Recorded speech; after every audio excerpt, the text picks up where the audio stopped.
In this gripping story, Jessica, who has endured years of abuse at the hands of her husband Nicholas, decides to run away with her son John in search of a safer and happier life.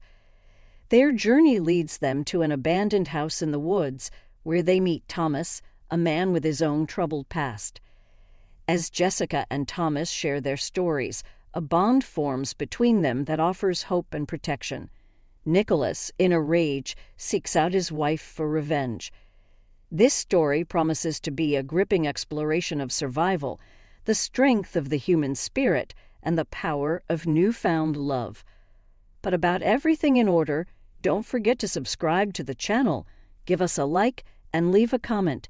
Here we go. Jessica waited for her husband to get in the car and drive out of the yard.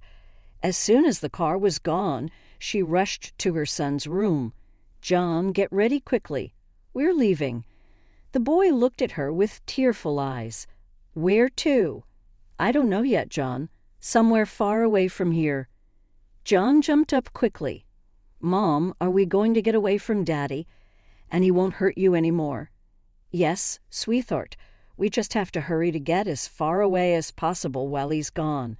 "Mommy, are you sure he won't find us?" "We'll do our best so that when he finds us, we'll be safe." John grabbed the backpack. "Son, don't take too much stuff. We'll have to carry it all ourselves." Jessica quickly put some things into the bag, took out her passport from her husband's desk and her son's papers. She didn't take her cell phone, knowing that her husband would track her. Jessica had no money. Nicholas never gave her any. He bought everything himself and wouldn't let her work. He said her duties were to look after the house, bring up her son, and please him in general. When Jessica and Nicholas met, he seemed so reliable, so good. Jessica herself was in a difficult situation. She hadn't yet had time to get a job after technical school, and the housing she was supposed to get from the state was lost somewhere. Nicholas was her salvation, her guardian angel, Jessica thought, until John was born. Now Nicholas could not hide his true colors. He began to humiliate, threaten, and raise his hand against her. Jessica had no one to ask for protection, nowhere to go. She kept hoping that everything would get better, that it would go away. But then her husband started having mistresses, and he didn't even try to hide it from her, even though they were the perfect family to everyone. Today was the last straw. When Nicholas once again began to beat Jessica, the son came between them. It angered the head of the family so much that he slapped John so hard that the boy flew into the corner of the room. It was at that moment that Jessica realized they were going to run away. The key was to file for divorce, to get settled before Nicholas found them. She really hoped he'd back off. There were plenty of other women in the world, after all. She worried about John, though, as long as he didn't want to take him away and she could expect anything from him. They left the gate and walked quickly to the bus stop, but at the last moment, Jessica changed her mind, deciding that she had to catch the bus somewhere else. They reached the edge of the cottage village, and Jessica remembered that once they had run through this forest and ended up on the other side of town. An hour later, they got on the bus, tired but satisfied, without even looking where it was going. They had to go a little way. It took them 4 stops, then a couple more stops. Anyway, now they were standing at a gazebo-labeled stop, with nothing around them. Jessica heard the bus saying that the village wasn't far, big, nice through the woods, about 15 minutes, and if you took the road, about 30 to 40 minutes. Jessica headed towards the forest. They were very tired. They needed to ask someone to stay with them, get a good night's sleep, and then think about what to do next. Jessica didn't understand how the path had gotten lost. John was talking nonstop, seeing a bird or a squirrel. Jessica listened, answered, laughed with him, and then, "Mom, are we lost?" "No, John, we'll find our own path and we'll get to the village." But the forest grew thicker and thicker, higher and higher. Soon it began to get dark. Jessica's mind was racing what to do, how to spend the night in the forest. Then the forest parted. There was a clearing in front of them, and on it was a lonely house, large, well-built, but apparently abandoned. Strange, who would want to build a house here? They walked toward the house. Jessica looked around wearily but saw no sign of any living people. Oddly enough, the inside appeared to be in order. Jessica decided that they wouldn't touch anything. There might be a landlord after all. They ate the sandwiches Jessica had taken from home, and John fell asleep almost immediately. Jessica stared at the dark ceiling for a long time, listening to the unfamiliar sounds of the night. But then a dream came over her. She was dreaming about something scary. She wouldn't remember in the morning what it was. But she woke up and immediately realized that panic was gripping her. Because it wasn't the dream that broke her, it was the sound of the refrigerator door that broke her. She saw that there was one in the kitchen, an old one for sure. It had been standing there for ages. Jessica lifted herself up and froze in horror. There was a light on in the kitchen, a real electric light. She hadn't even noticed if there were any wires running to the house. Jessica looked at her son in panic. Something had to be done, some way to save herself. She couldn't leave the house without anyone noticing her. There was only one thing left to do: try to negotiate with whoever was in the kitchen to let them go. Jessica slowly stood up, looking at her son again. What if someone in there is inadequate? She had no choice because the door from the kitchen to the room swung open. Light fell on Jessica, and she clutched her eyes in fear. At that moment, she immediately whispered, "Please forgive us. We thought the house was abandoned. That's why we took shelter in it. We just got lost. As soon as it blooms, we'll leave right away." A silhouette blocked the light. Jessica was looking at a big man about 10 years older than her. He had a broad beard, shaggy hair, and goggle eyes. He shifted his gaze to the bed where John slept and nodded to Jessica toward the kitchen. She sighed, turned around to look at her son, and stepped forward like she was going to an execution. The man must have realized what was going on in her head and shook his head with a chuckle. He closed the door to the kitchen, but not tightly so he could see the bed where John was sleeping. "Who are you and how did you end up here?" he asked. "It's a long story. I'm in no hurry. Let's start at the beginning. My name is Thomas." Jessica sighed again.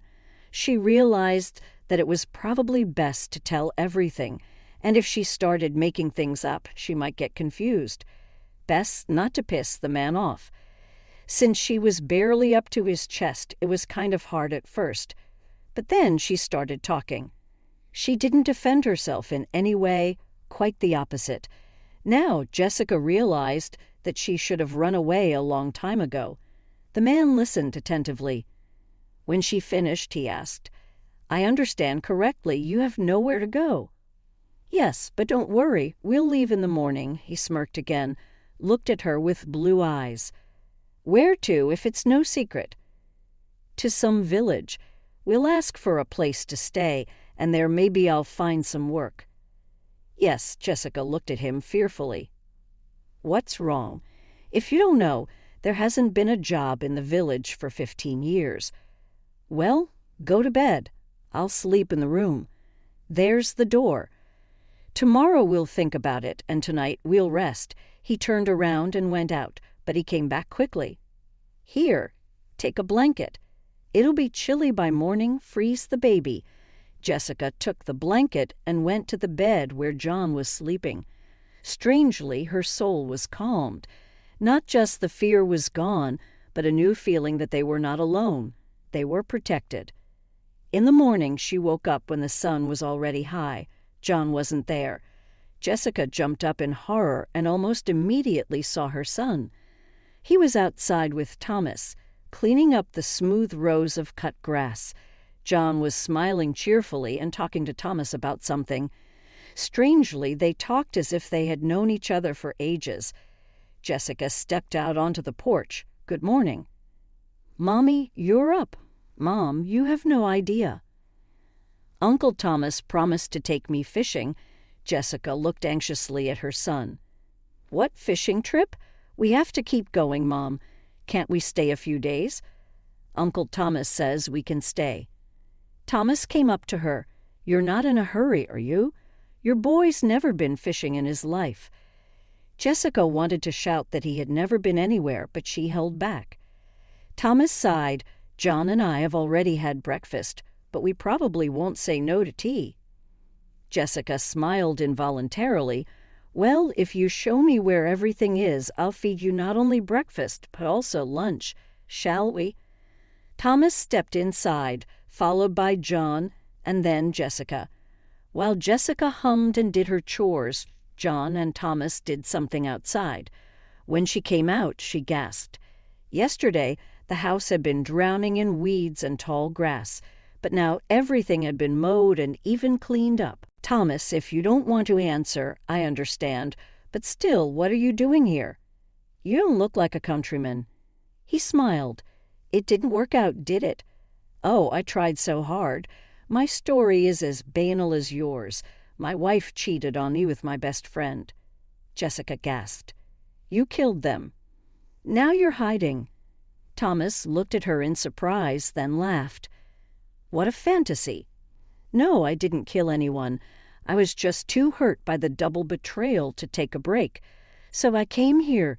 This house used to be my grandfather's. He was a forester. Jessica smiled sadly. It's good to have a place to hide. I don't have a place.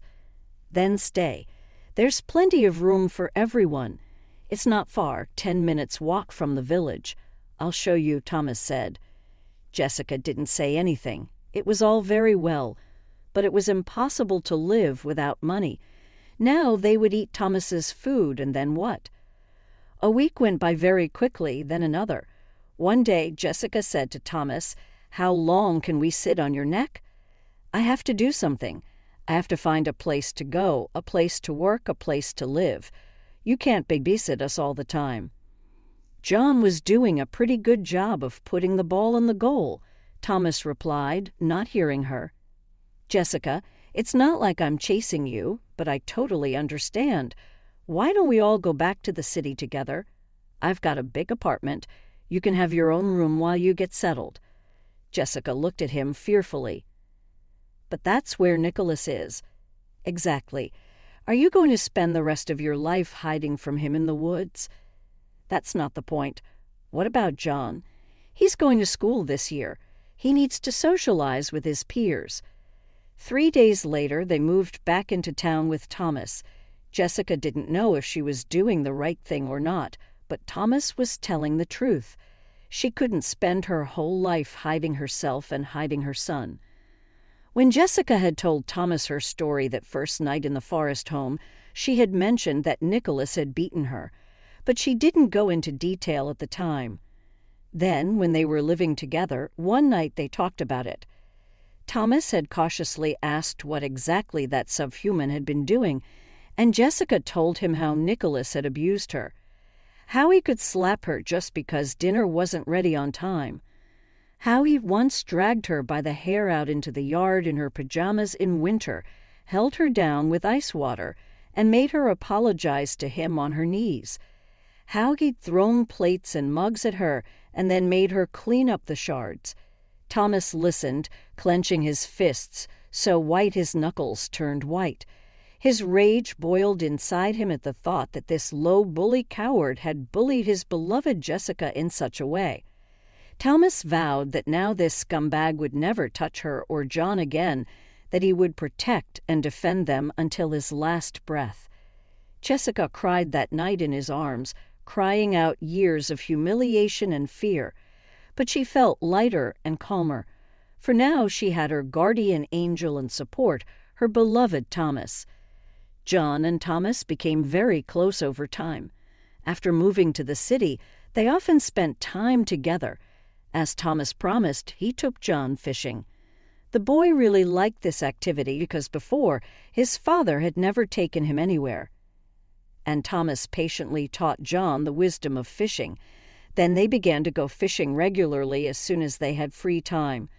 Thomas taught John how to swim and dive in the lake. The boy felt that he could be himself without fear of ridicule or shouting.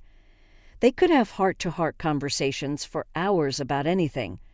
John shared with Thomas his dreams, experiences, impressions of books, and Thomas always listened with participation and gave sound advice. So gradually, Thomas became for John not just a stepfather, but a real father and an older friend. They were united by a strong male friendship, tempered by joint camping and fishing trips. Nicholas found Jessica a few months later. Jessica was working. She loved it so much she filed for divorce as soon as she arrived. Thomas was far from poor. He had his own business. It was a big apartment, though, but they didn't see each other much because Thomas was away at work. Jessica ran to the store and bought some fish. Thomas gave her money for household expenses, which she thought was too much. But he laughed and said that he spent a lot more on dinners in restaurants because he couldn't cook. She was almost to the driveway when a familiar voice called out to her, "Jessica, wait a minute." She stumbled. Terror swept over her. She recognized the voice immediately. It belonged to her husband, Nicholas. Jessica slowly turned around.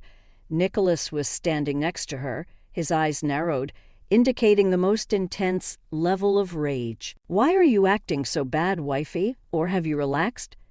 Didn't I bring you up enough?" He clenched his fists, and Jessica squirmed, covering her face with her hands.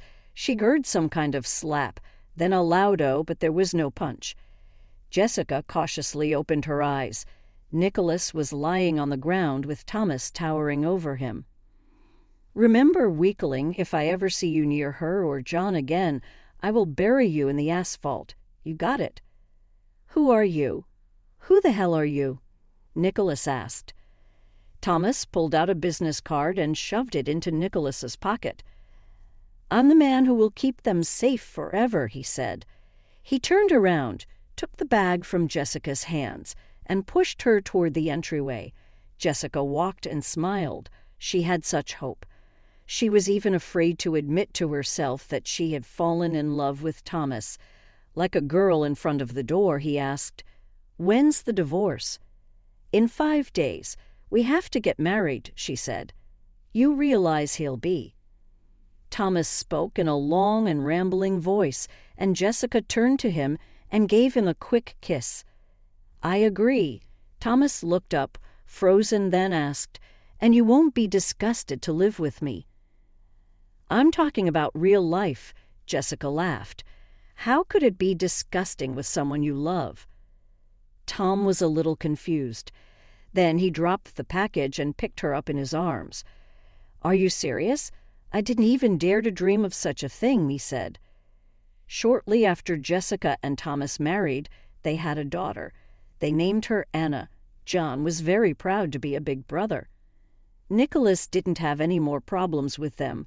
He seemed to have found a new victim and was now preoccupied with her.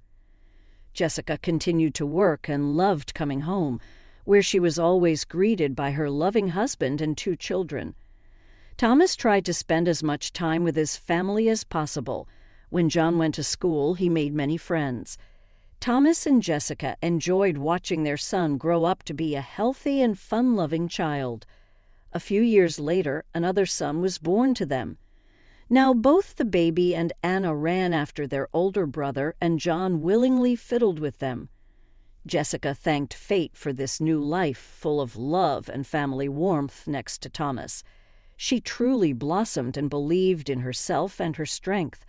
After Nicholas ran into Thomas at Jessica's doorstep, he didn't show up for a while.